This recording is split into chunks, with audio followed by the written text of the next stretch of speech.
আমর ইবনুল আস রাদিয়াল্লাহু তাআলা আনহুর ছেলে এই ঘোড়ার দৌড়ের ভিতরে অংশ নিছে। তো এক ইহুদির ঘোড়া ওনার ঘোড়ার আগে দিয়া যাইতেছিল। আমর ইবনুল আস রাদিয়াল্লাহু তাআলা আনহুর ছেলে ইহুদির পিঠে ছড়ি দিয়ে একটা আঘাত করে দিছে। ঘোড়া দৌড়ানোর লেগে একটা ছড়ি থাকে না, লাঠির মাথায় একটা সুতা বাঁধার মতো একটা গুটলিয়ালা, ওটা দিয়ে পিঠে টাচ করে দিছে। যে কালকে স্বাধীন হইল, আমি গভর্নরের ছেলে, সেনাপ্রধানের ছেলে, তুই নাচি না আমার ঘোড়ার পাশ দিয়ে এইভাবে দৌড়ে যাইতেছস, একটু সমীহা করার তো দরকার ছিল তোর। ইহুদির এই আচরণ ভালো লাগে নাই। ও সিধা মদিনায় আসছে, আয়েশা ওমর রাদিয়াল্লাহু তাআলা আনহুর কাছে অভিযোগ করে দিছে যে আমিও তো একজন প্রতিযোগী ছিলাম, সেও প্রতিযোগী, আমিও প্রতিযোগিতার ভিতরে আমাকে বেইজ্জত করা ঠিক হয় না। আমি এটার বিচার চাই, আমি এটার বিচার চাই। ওমর রাদিয়াল্লাহু তাআলা আনহু চিঠি লিখছেন আমর ইবনে আস রাদিয়াল্লাহু তাআলা আনহুকে যে তুমিও আসবা, ছেলেকেও নিয়ে আসবা। তো চিঠি পায়া উনি বুঝাতেছেন যে কাহিনী মনে হয় কিছু ঘটে গেছেন, নাইলে এরকম ডাকা কেন ডাকবে। আয়েশা যখন দরবারে ঢুকতেছেন, উনি চিনে নাই, ছেলে চিনা ফেলছে, এটা তো ওই ইহুদি দাঁড়ায় আছে, মনে হয় ওই কিছু অভিযোগ করে দিছেন। তো ঢুকার পরে বলছে ইহুদিকে বলো তোমার অভিযোগ কি। তো অভিযোগ বলার পরে সিদ্ধান্ত শুনাইতেছেন, ওয়াদরিবহু কামা যারাবাকা, তোরে যেরকম মারছে এরকম মার, দরবারের মধ্যে মার।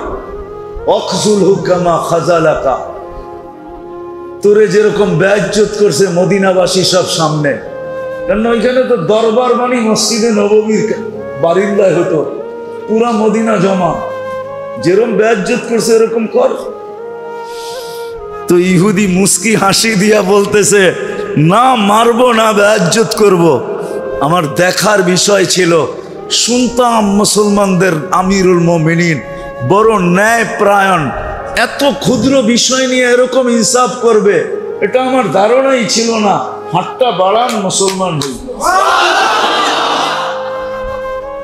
কত ক্ষুদ্র জিনিস তাকে মুসলমানে ঢুকায় দিছে।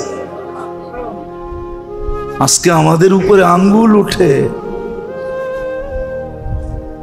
সারা দুনিয়া মুসলমানের উপরে আঙ্গুল উঠায়, অথচ আমরা ওদের সাথে প্রতিযোগিতা লাগায়া, যুবক তোমার পায়ে হাত রাখি, তুমি ওদের সাথে প্রতিযোগিতা লাগায় চুল পর্যন্ত কাটো ওদের স্টাইলে, ঠিক না?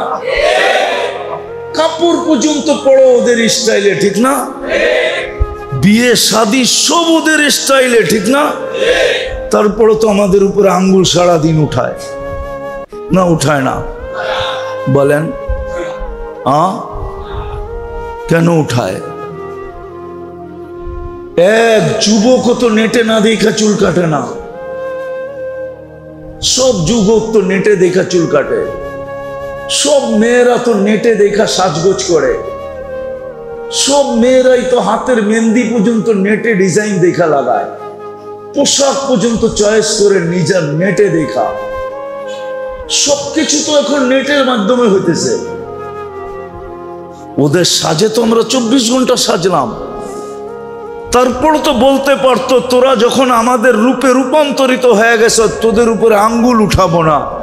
আঙ্গুল তো উঠাই সুযোগ পাইলে বুলডোজার দিয়া সাইজ করে দেয়, ঠিক না? সত্য তো। আজকে আমরা বসবাসে তো ওদের সাথে প্রতিযোগিতা করতেছি, পোশাক আশাকে করতেছি, রূপ দেখায় করতেছি। আমি এটা নিয়ে বিরোধিতা দেখাইতেছি না, কিন্তু শুধু বসবাস উপযোগী বানাইলে মুসলমানদের যথেষ্ট ছিল না, আরো একটা করণীয় ছিল। আরো একটা করণীয় যদি মুসলমান করত, তাহলে বসবাসের পরিবেশ মুসলমানদেরকে কোনো ক্ষতি করত না। আরেকটা পরিবেশ যদি মুসলমান করত, আফসোস, না আমি বুঝাইতে পারলাম, না আমি বুঝাইতে পারলাম, না বুঝতে পারলাম, না বুঝাইতে পারলাম। আসলে সব দোষ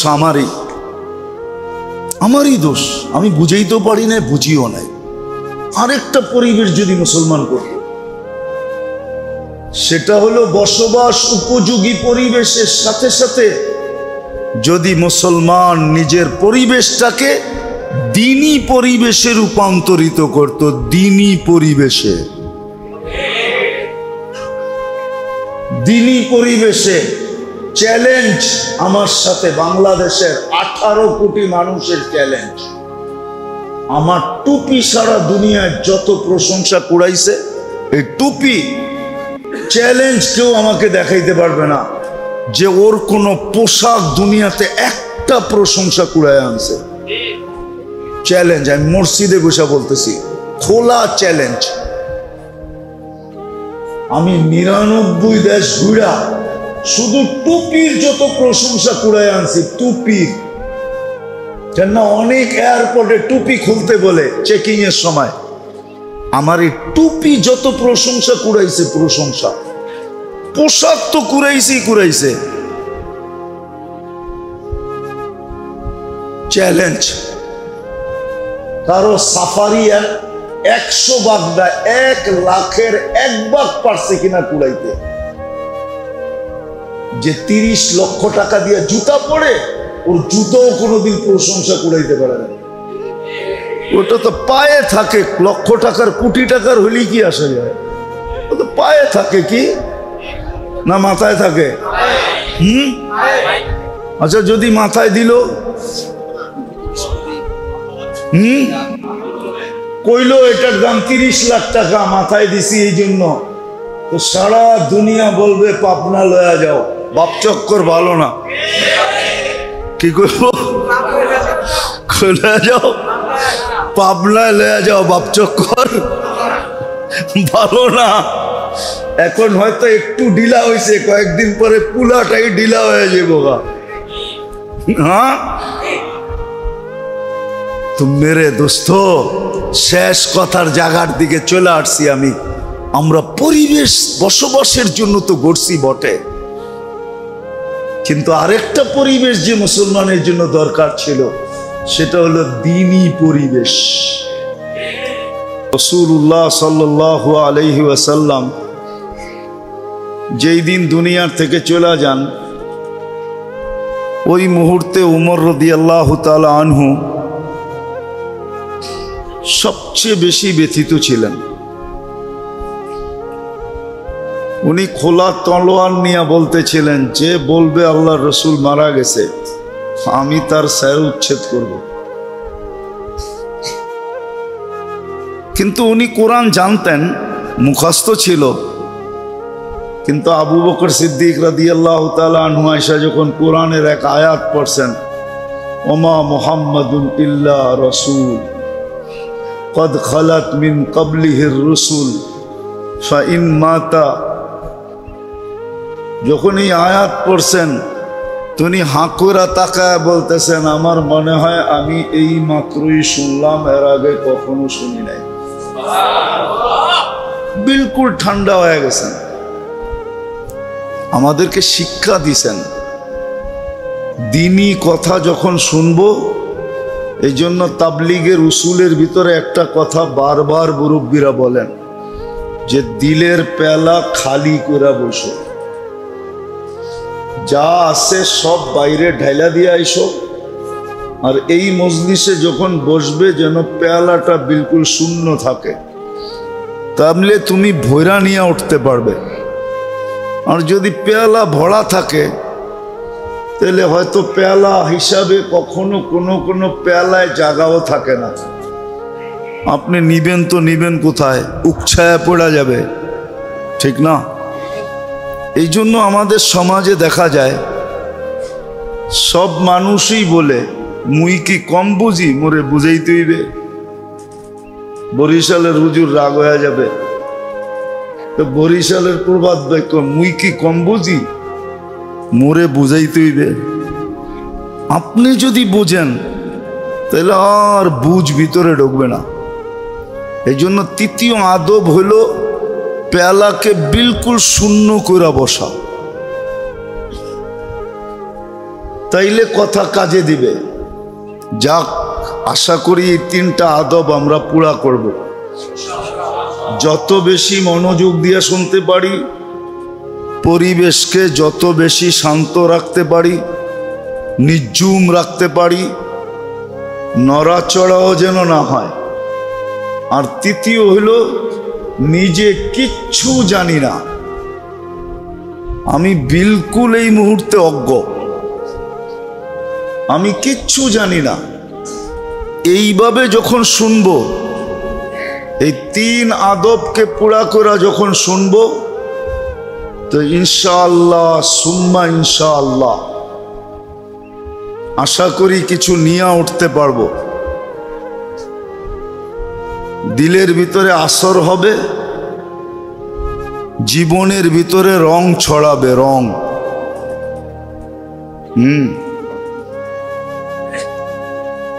গ্রাণ নিজের ভিতরে থাকলে কি অপরকে গ্রাণ দেওয়া যায়? ফুলে যদি গ্রাণ না থাকে তাহলে কাউকে গ্রাণ দেওয়া যায় না। দেওয়া যায় নাকি? ঠিক তদ্রূপ এরকমই ভিতরে আসর হবে, শরীরে রং লাগবে, তখনই দেখবেন যে আপনার থেকে হাজারো মানুষ ঘ্রাণ নিবে, হাজারো মানুষ। এই জন্যই হাদিসে একটা ছোট্ট কথা আছে, তুবা লি আবদিন। কিছু লোক আছে দুনিয়াতে যাদেরকে আল্লাহ মঙ্গলের চাবিকাঠি বানাইছেন, যাদের থেকে মানুষ মঙ্গল পায়, মঙ্গল, অমঙ্গল পায় না। মিফতাহান লিল খায়ের, ওর থেকে ভালোই পায়, খারাপ কেউ পায় না। তা আল্লাহ ওর জন্য মালা রাখছেন, তুবা নামক মালা ওর জন্য রাখা আছে। আজকে হয়তো পড়াবে না, মরার পরে ওকে পড়ায় দিবে আল্লাহ। তো মানুষ ওর থেকে পাইতে থাকে। যেরকম ফুলের ভিতরে ঘ্রাণ, মানুষ ঘ্রাণ পাইতে থাকে, ঠিক কিছু লোক দুনিয়া এরকম আছে যাদের থেকে মানুষ ঘ্রাণ পাইতে থাকে। কিছু চেহারাও দুনিয়াতে এরকম আছে, ছিল, এখনো আছে, এখনো আছে। চেহারা দেখা মানুষ মুসলমান হইতো, চেহারা দেখা এখনো আছে। কিছু মানুষকে দেখা মানুষ দিনদার হয়ে যায়। আমি ফ্রান্সে একজনকে চিনি, সে চেহারা দেখা মুসলমান হয়েছে। জামাত যাইতে ছিল, জামাতের হাঁটা দেখা সে মুসলমান হয়েছে। আমি আমেরিকাতে একজনকে চিনি যে ঘুম দেখা মুসলমান হয়েছে। শুধু তালিমের হালকায় বসে একজন ঘুমাইতেছে, তার ঘুম দেখা সে মুসলমান হয়েছে। এখন সেও বসে ঘুমায়। তো সত্য এটাই।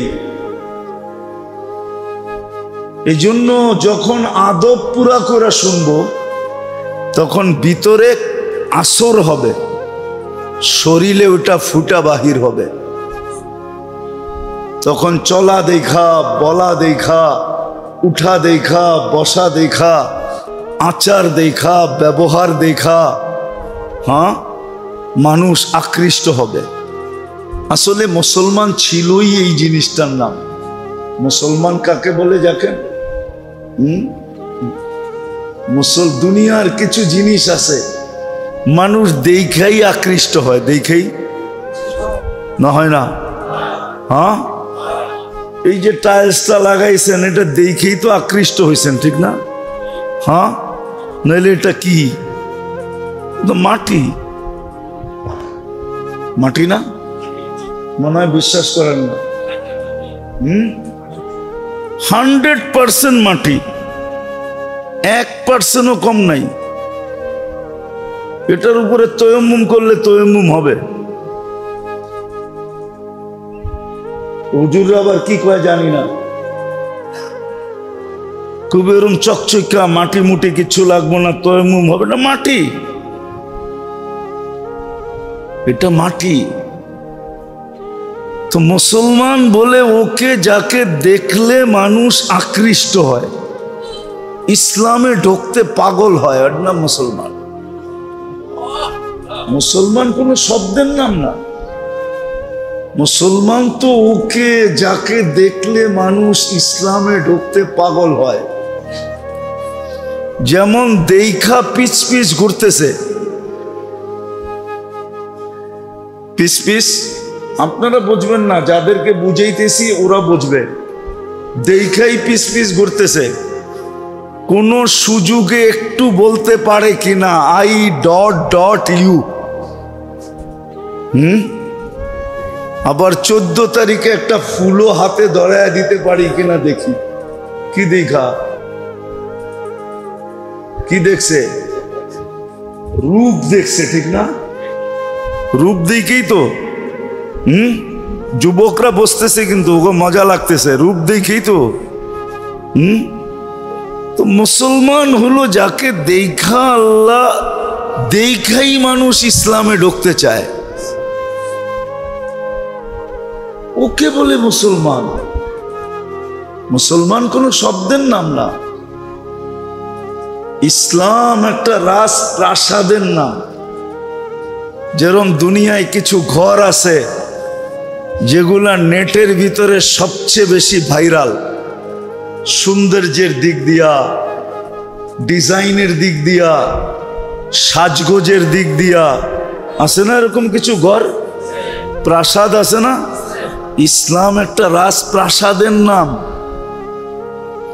যেটা যে দেখবে সেই এটার ভিতরে ঢুকতে পাগল হবে। শুধু শুধু কোরআন বলে না ইয়াদখুলুনা ফি দীনিল্লাহি আফওয়াজা, যে একবার দেখবে ও ঢুকতে পাগল হবে। ইসলাম একটা রাজপ্রাসাদের নাম। এরকম একটা প্রাসাদ যেটা ডিজাইন একমাত্র আল্লাহ করছেন। ইসলামের ডিজাইন কে করছে? ডিজাইনার কে? না অন্য কেউ? আর্কিটেকচার কে? হ্যাঁ, আল্লাহ। ইসলাম এটার নাম। মুসলমান ওই ব্যক্তি যাকে দেখলে মানুষ ইসলামে ঢুকতে চায়। আরেকটা শব্দ বলি, যাকে দেখলে আল্লাহ মনে হয়। যাকে দেখলে কি? আল্লাহর কথা, আল্লাহর কথা। মুসলমানও আপনারা হয়তো শুনছেন এটা, যে যাকে দেখলে আল্লাহর কথা স্মরণ হয় সে আল্লাহওয়ালা। এটা শুনছেন না? হ্যাঁ হ্যাঁ, আল্লাহওয়ালা তো মুসলমানই হয় না, অন্য কেউ হয়? অন্য কেউ হয়? কে হয়? আমারটা অসুবিধা কি?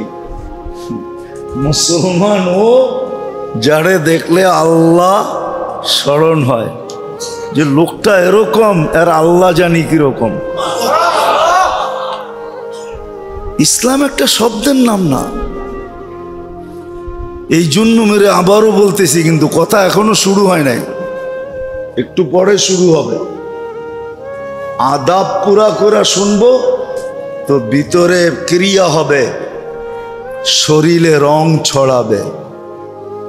আজকে আফসোস তো এটাই, আফসোস তো এটাই, যাকে দেখা আল্লাহ চিনা যেত, যাকে দেখা আল্লাহ স্মরণ হইতো, যাকে দেখা আল্লাহ চিনা যেত, যাকে দেখা আল্লাহর পরিচয় পাওয়া যেত, যাকে দেখা আল্লাহর সন্ধান পাওয়া যেত, যেই ইসলাম দেখলে রাজপ্রাসাদ পর্যন্ত হার মাইনা মানুষের ভিতরে ঢুকতে পাগল হয়ে যেত, আজকে সারা দুনিয়া ওই মুসলমানের উপরে আঙ্গুল উঠায়।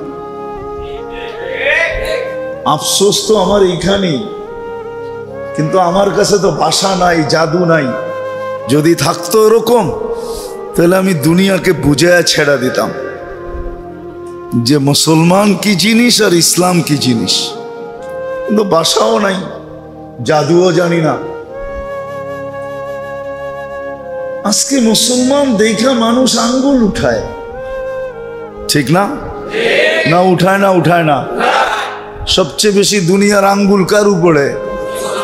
হ্যাঁ, বিজাতি তো উঠায় উঠাই, এমনকি মুসলমান পর্যন্ত মুসলমানের উপরে আঙ্গুল উঠায়। বিজাতি তো অন্ধ হয়েছেই, এমনকি মুসলমানও অন্ধ হয়ে গেছে। আফসোস তো এইখানেই। অথচ মুসলমান তো ছিল ওই ব্যক্তি যাকে দেখলে আল্লাহ চিনা যেত, যাকে দেখলে আল্লাহ স্মরণ হইতো, যাকে দেখলে আল্লাহর পরিচয় পাওয়া যেত। ইসলাম তো ওই ধর্ম, ইসলাম তো ওই ধর্ম। আপনি একটা চিন্তা করেন, পিছনের একটা উদাহরণ দেই, দুনিয়ার কোনো ধর্মে এই উদাহরণ নাই যে রমজানের দিন এক ঢোক পানি দিয়া, এক ঢোক, ঢোক বোঝেন তো কতটুক? এক বোতল, ঠিক না? হাফ লিটার, 250, তাও না, কতটুক? এতটুক, ঠিক না? এতটুক পানি দিয়া যে রোজা খোলাবে কোন রোজাদারকে, তার বিনিময়ে আল্লাহ যে পানি পান করাইলো তাকে রোজার পুরা সওয়াব দিবে, জাহান্নাম থেকে মুক্ত দিবে, জান্নাত তার হাতে লেখা দিয়া দিবে।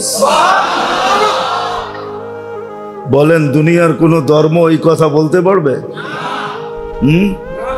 বানায়া বলতে পারবে, কিতাব দেখায় বলতে পারবে না। ওর ধর্মের কিতাব দেখায় বলতে পারবে না। আমরা 2-4টা কিতাব পড়ছি বিভিন্ন ধর্মের, মেন বুক পড়া দেখছি, বানায়া বলতে পারবে কিন্তু কিতাব খুলা বলতে পারবে না। আর আমরা হাদিস খুলা বলে দিতে পারবো, আল্লাহ রসুল বলছে। তাহলে ইসলাম তো ওই ধর্ম ছিল, ইসলাম ওই ধর্ম ছিল, মুসলমান ওই ব্যক্তি ছিল যে যাকে দেখলে আল্লাহ স্মরণ হতো, আল্লাহর পরিচয় পাওয়া যেত। আর একটা বললে মনে হয় হুজুর রোষ হইতে পারবে না, মানবে না আমার কথা। যাতে দেখলে ডাইরেক্ট তার ভিতরে আল্লাহ দেখা যেত। আল্লাহ যদি এটা কোত্থেকে বললেন, তো আল্লাহ কেন কোরআনে বলল আইনামা তুয়াল্লু ফাসাম্মা ওয়াজহুল্লাহ, যেদিকে তাকাবি ওদিকে আমাকে দেখবি। তো মুসলমানকে দেখা ও ভিতরে আল্লাহ দেখতো, যেটার ভিতরে আল্লাহ বয়ে রয়েছে ওই যে দেখা যায়। মুসলমান তো ছিল, ইসলাম তো ওই প্রাসাদ ছিল। কিন্তু আজকে আফসোস, দুনিয়ার সবচেয়ে বেশি আঙ্গুল মুসলমানের উপরে। আমার আসল কথায় চলে আসছি, 2 কারণে এটা, আর তৃতীয় কোনো কারণ নাই। কথা কিন্তু লম্বা হবে না, 8টার ভিতরে শেষ হয়ে যাবে। 2 কারণে, শুধু 2টা কারণ। কোন কবি লিখছিলেন, বড় সুন্দর লিখছিলেন, যদিও কথাটা উর্দুতে, ইস ঘর কো আগ লাগি হ্যায় ইস ঘর কে চিরাগ সে। প্রত্যেক ঘরেই আগুন লাগে ওই ঘরের আগুন দিয়ে, ঠিক না? আপনি যদি বলবেন বিদ্যুৎ সার্কিটের থেকে আঙ্গুল লাগছে, তো বিদ্যুতের সার্কিট তো আপনার ঘরেই ছিল না, আরেক ঘরের টায়া লাগাই দিয়া ভেঙে গেছে। আমার ঘরের বিদ্যুতের কারণেই তো লাগছে। আমাদেরও দুরবস্থা আমাদের কারণে, অন্যের কারণে না। যদিও আমরা আঙ্গুল উঠাই অন্যের কারণে। যেমন শয়তানও মাঝে মাঝে বলে, একদিন তো দোজগে চিৎকার দিয়া বলবে, শয়তানও কিন্তু একটা সম্মেলন করবে দোজগে। কোরআনে আছে, কোরআনে আছে দোজকবাসীদেরকে নিয়ে শয়তান একটা সম্মেলন করবে। আর কোরা বলবে, ইন্নী দাউতুকুম ফাস্তাজাবতুম ফালুমু আনফুসাকুম ফালা তালুমুনি মা আনা বিমুসরিখিকুম ওয়া মা আনতুম বিমুসরিখিয়া। তো একটা সম্মিলন তো করবে। আজকেও শয়তান বলে মাঝে মাঝে, যদিও আমরা শুনি না, শয়তান বলে জুরুম তো খুদ করে লানত করে শয়তা পর।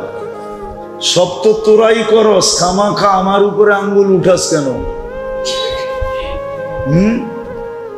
তোরাই তো আমারে ফেল মেরা দিছস, এখন তার আমার কিছু করতে হয় না। মোটামুটি এমন শয়তান হইছস, এখন আমিও মাঝে মাঝে লজ্জা পাই যে আমি তো এতগুলা করতে কই নাই। হ্যাঁ, কোরআনে আছে, আমি কোরআন দিতেছি। কোরআন বলে শয়তান কাউকে খোঁচা মারে, ও এক খোঁচা এমন লাভ দেয়, তো শয়তান বলে ইন্নী বারিউম মিনকা ইন্নী আখাফুল্লাহ রাব্বাল আলামিন। আমি তো এত জোরে লাভ দিতে কই নাই, আমি তোর কাছ থেকে দূরে, আমি তোর পক্ষে না। তা আমরা যতই মানুষের উপরে আঙ্গুল উঠাই, কিন্তু দোষ আমাদের, দোষ কি? অথচ মুসলমান ছিল যাকে দেখলে আল্লাহ চেনা যেত, আল্লাহর পরিচয় পাওয়া যেত, যার ভিতরে আল্লাহ দেখা যেত, আল্লাহর সন্ধান যার ভিতরে পাওয়া যেত, আল্লাহ স্মরণে আসতো, আল্লাহ স্মরণে আসতো। আল্লাহ স্মরণ আমার বললে আবার অহংকারী বলে ফেলেন কিনা, যে বড় অহংকারের কথা বলতেছেন। আমরা দুনিয়া ঘুরা দেখছি, আসলে তো ভিতরে কিছু নাই, এটাই সত্য। কিন্তু আমাদের পোশাক আশাক দেখো, দুনিয়ার বহুত মানুষ বহুত সময় বহুত প্রশংসার শব্দ বলছে। মনে উঠলো এই জন্য বলতেছি, 2008-এর কথা। আমার একসাথে 25 দেশের সফর চলতেছিল, এন্টার ইউরোপ। তো আমি স্পেনে ছিলাম, জামাত ছিল আমাদের সাথে, আজি আব্দুল ওয়াহাব সাহেব রহমতুল্লাহ আলাইহির সাথে সফর চলতেছিল। তো স্পেনে কোনো এক জায়গায় একটা ঘাঁটি আছে, যেটাকে আমরা আরবিতে বলি জাবালে তারেক বিন জিয়াদ। যেই পাহাড়ের উপর দিয়ে তারেক বিন জিয়াদ স্পেনে ঢুকছিলেন, যেটাকে আলজাবরা বলে, ওইখান দিয়ে সমস্ত জাহাজগুলা ঢুইকা একবারে ইসরায়েল পর্যন্ত যায়। এই সমুদ্র এইখান দিয়ে ঢুকতে হয়, ইউরোপ থেকে, আমেরিকা থেকে, ওটাকে আলজাবরা বলে। তো আমরা ঢুকতেছিলাম, শিপের থেকে নামার পরে আমাদের পাসপোর্ট নিয়ে গেছে পুলিশে। কয়েকদিন আগে একটা অঘটন ঘটে গেছিল স্পেনে, তো আমাদের পাসপোর্ট সবার নিয়ে নিছে। আমরা যার যার মতে আমলে ছিলাম। তো ঘন্টাখানিক পরে ওইখানের মেইন পুলিশ অফিসার আইসা একজনকে পাসপোর্ট, প্রথম পাসপোর্টটা আমার ছিল, আমাকে দিতে ছিল আর হাসতে ছিল আর বলতেছিল, তুমি চিন্তিত তো না? আমি বললাম যে নো, আমি চিন্তিত হব কেন? হাইসা দিয়া বলতেছে, you are messenger of God, তোমরা তো আল্লাহর রসুল, তোমাদের পাসপোর্ট কে আটকায় রাখে? যদিও সে তো জানে না রসুল কাকে বলে, সে জানে মেসেঞ্জার মানে রসুল। তোমরা আল্লাহর রসুলের মেসেঞ্জার, আমরা তাবলীগের কাজে আসছি। তো সে ডাইরেক্ট মেরা দিছে, you are messenger of God, তুমি তো আল্লাহর মেসেঞ্জার, তোমার পাসপোর্টকে আটকায় রাখে। এরকম প্রশংসার শব্দ দুনিয়াতে হাজারো বার শুনছি। শুধু এই রূপরেখার কারণে, কসম খোদার, রূপটা ছাড়া আর কিচ্ছু নাই ভিতরে। আমি তো আমাকে চিনি না, শুধু রূপটাই আছে। রূপের কারণে যদি বাস্তব থাকতো তাহলে কি হইতো? কিন্তু আজকে মুসলমানের উপরই আঙ্গুল সবচেয়ে বেশি। আমি আসল কথায় চলে আসছি, কারণ মাত্র দুটা। কয়টা? দুই কারণে মুসলমান একটা তো করছে বটে, কিন্তু আরেকটা করে নাই। একটা করছে, দুনিয়ায় বসবাসের জন্য পরিবেশ করা দরকার, এই পরিবেশ তো মুসলমান করছেন, দুনিয়ার সাথে পাল্লা দিয়ে এই পরিবেশ তো করছেন। ভালো মতে বুঝেন, কিন্তু বসবাসের উপযোগী দুনিয়ার সাথে পাল্লা দিয়ে এই পরিবেশ তো করছি না, করতেছি না? করছি এবং করতেছি না? হ্যাঁ হ্যাঁ, নাহলে আপনাকে রূপগঞ্জের অর্ধেকের বেশি বরাট হইল কেমনে? ঠিক না? বসবাসের জন্যই তো পরিবেশ করতেছি, ঠিক না? না মনে হয় বোঝেন নাই? কেউ আবার রাগ হয়ে গেলেন নাকি? রাগ হয়ে গেলেন? আজ থেকে 50 বছর আগে রূপগঞ্জের চিত্র কি ছিল? অরিজিনাল বাসিন্দারা বলতে পারবো এখানের চিত্র কি ছিল। বর্ষার চিত্র কি আর নন বর্ষার চিত্র কি, ঠিক না? দুটোই তো চিত্র হইতো। 6 মাস এক চিত্র, 6 মাস আরেক চিত্র, ঠিক না? হ্যাঁ, এখন তো রূপগঞ্জের রূপই পাল্টায় গেছে, ঠিক না? হ্যাঁ, আসলে রূপ এখন বাহির হইতেছে। এতদিন মাটির নিচে ছিল, এখন রূপগঞ্জের রূপ ফুটা উপরে বাহির হয়েছে। তো মুসলমান তো বসবাসের পরিবেশকে বানাইলো, পাল্লা দিয়া বানাইলো। আমার কথাটা ভালো মতে বোঝেন, আমরা কিন্তু পাল্লা দিয়া বসবাসের পরিবেশ বানাইতেছি। একসে এক ঘর সুন্দর, একসে এক ফার্নিচার সুন্দর, একসে এক আসবাবপত্র সুন্দর, একসে এক কোয়ালিটি ভাই কাপড় চোপড়, খাওয়া লওয়া। কোন গ্রাম আছে যেই গ্রামে ফাস্ট ফুড না পাওয়া যায়? কোন গ্রাম আছে যেই গ্রামে চাইনিজ না পাওয়া যায়? কোন গ্রাম আছে যেখানে দামি স্বামী জিনিস না পাওয়া যায়? সব পাওয়া যাইতেছে, ঠিক না? সব মিলতেছে, সব পাওয়া যাইতেছে, সব মিলতেছে, সব পাওয়া যাইতেছে। এটা তো পাল্লা দিয়া করতেছি, কিন্তু আফসোস মুসলমান আরেকটা জিনিস করেন নাই। বলতেছি যদি আরেকটা জিনিস করত, আমি এই পরিবেশের বিরুদ্ধে না। আপনি ভাববেন যে আমি বুঝি পরিবেশের বিরুদ্ধে বলবো। না না না, মুসলমান থাকার জন্য বসবাসের পরিবেশ তো পাল্লা দিয়া বানাইতেছে, এতে কোনো নিষিদ্ধ না। সম্পদ দিছে, অর্থ দিছে, বানাইতে পারে, কিন্তু আরেকটা পরিবেশ মুসলমানের করা দরকার ছিল। আজকে ওই পরিবেশ না থাকার কারণে যাদেরকে দেখা দুনিয়া আল্লাহ চিনত, আল্লাহ যাদেরকে দেখা দুনিয়া আল্লাহ চিনত, যাদের ভিতরে তাকাইলে, দিকে তাকাইলে আল্লাহর পরিচয় পাওয়া যেত, পরিচয় পাওয়া যেত, যাদের কর্ম দেখা মানুষ ইসলামের ভিতরে ঢুকতে থাকতো। কর্ম দেখা, কর্ম, যাদের ছোট ছোট কর্ম দেখা, ছোট ছোট কর্ম।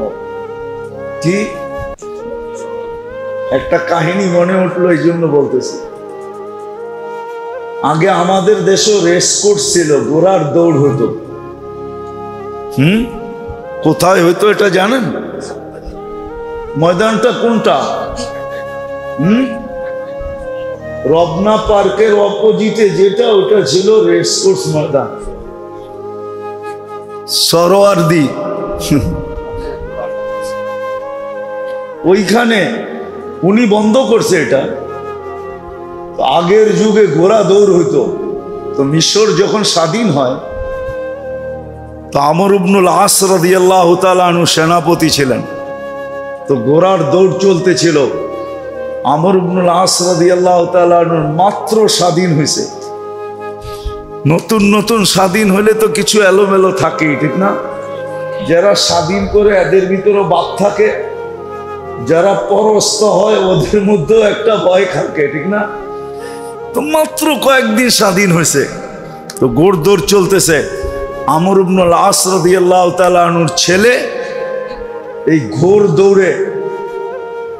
ঘোড়ার দৌড়ের ভিতরে অংশ নিছে। তো এক ইহুদির ঘোড়া ওনার ঘোড়ার আগে দিয়া যাইতেছিল। আমর ইবনুল আস রাদিয়াল্লাহু তাআলা আনহুর ছেলে ইহুদির পিঠে ছড়ি দিয়ে একটা আঘাত করে দিছে। ঘোড়া দৌড়ানোর লেগে একটা ছড়ি থাকে না, লাঠির মাথায় একটা সুতা বাঁধার মতো একটা গুঠলিয়ালা, ওটা দিয়ে পিঠে টাচ করে দিছে। যে কালকে স্বাধীন হলো, আমি গভর্নরের ছেলে, সেনা প্রধানের ছেলে, তুই নাচি না আমার ঘোড়ার পাশ দিয়ে এইভাবে দৌড়ে যাইতেছস, একটু সমীহা করার তো দরকার ছিল তো। ইহুদির এই আচরণ ভালো লাগে নাই। ও সিধা মদিনায় আসছে, আয়েশা ওমর রাদিয়াল্লাহু তাআলা আনহুর কাছে অভিযোগ করে দিছে যে আমিও তো একজন প্রতিযোগী ছিলাম, প্রতিযোগী, সেও প্রতিযোগী, আমিও প্রতিযোগী, প্রতিযোগিতার ভিতরে আমাকে বেইজ্জত করা ঠিক হয় না। আমি এটার বিচার চাই, আমি এটার বিচার চাই। ওমর রাদিয়াল্লাহু তাআলা আনহু চিঠি লিখছেন আমর ইবনে আস রাদিয়াল্লাহু তাআলা আনহুকে যে তুমিও আসবা, ছেলেকেও নিয়ে আসবা। তো চিঠি পায়া উনি বুঝা ফেলছেন যে কাহিনী মনে হয় কিছু ঘটে গেছেন, নাইলে এরকম ডাকা কেন ডাকবে।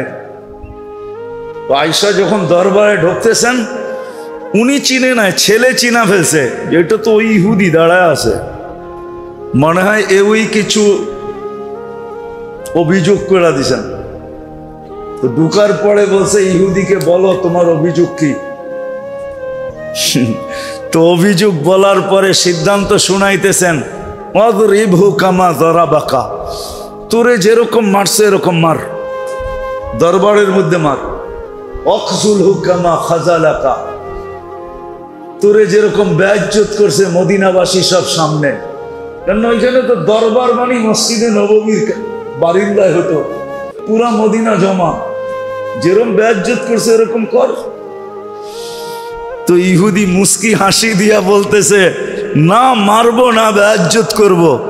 আমার দেখার বিষয় ছিল, শুনতাম মুসলমানদের আমিরুল মুমিনিন বড় ন্যায় প্রায়ণ, এত ক্ষুদ্র বিষয় নিয়ে এরকম ইনসাফ করবে এটা আমার ধারণাই ছিল না।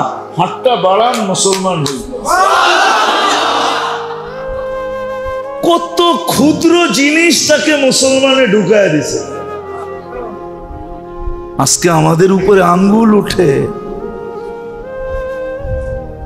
সারা দুনিয়া মুসলমানের উপরে আঙ্গুল উঠায়, অথচ আমরা ওদের সাথে প্রতিযোগিতা লাগায়া, যুবক তোমার পায়ে হাত রাখি, তুমি ওদের সাথে প্রতিযোগিতা লাগায় চুল পর্যন্ত কাটো ওদের স্টাইলে, ঠিক না?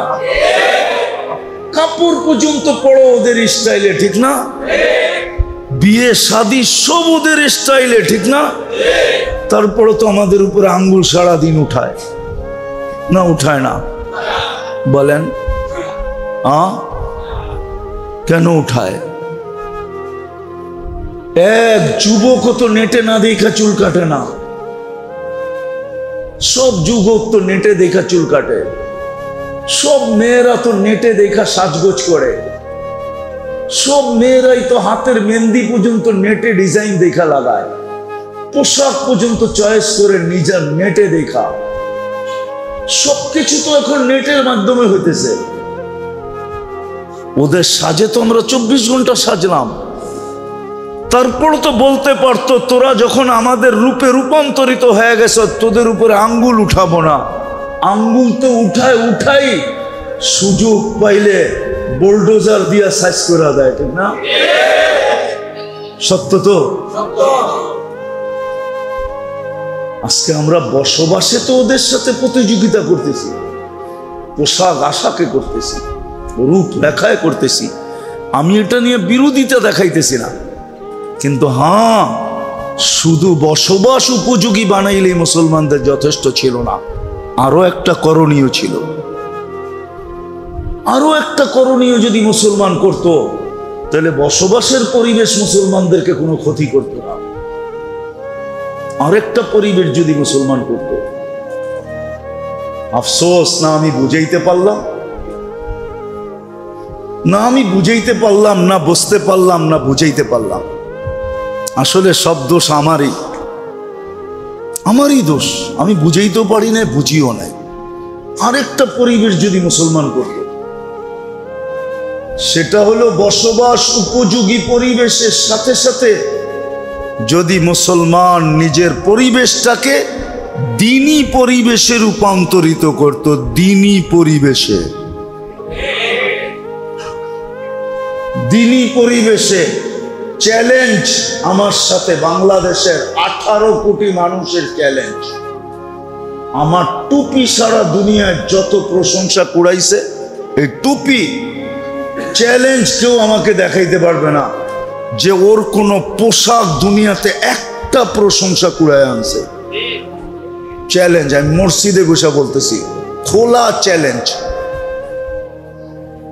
আমি 99 দেশ ঘুরা শুধু টুপির যত প্রশংসা কুড়ায় আনছি, টুপির। কেন অনেক এয়ারপোর্টে টুপি খুলতে বলে চেকিং এর সময়, আমার এই টুপি যত প্রশংসা কুড়াইছে, প্রশংসা। পোশাক তো কুড়াইছে। চ্যালেঞ্জ।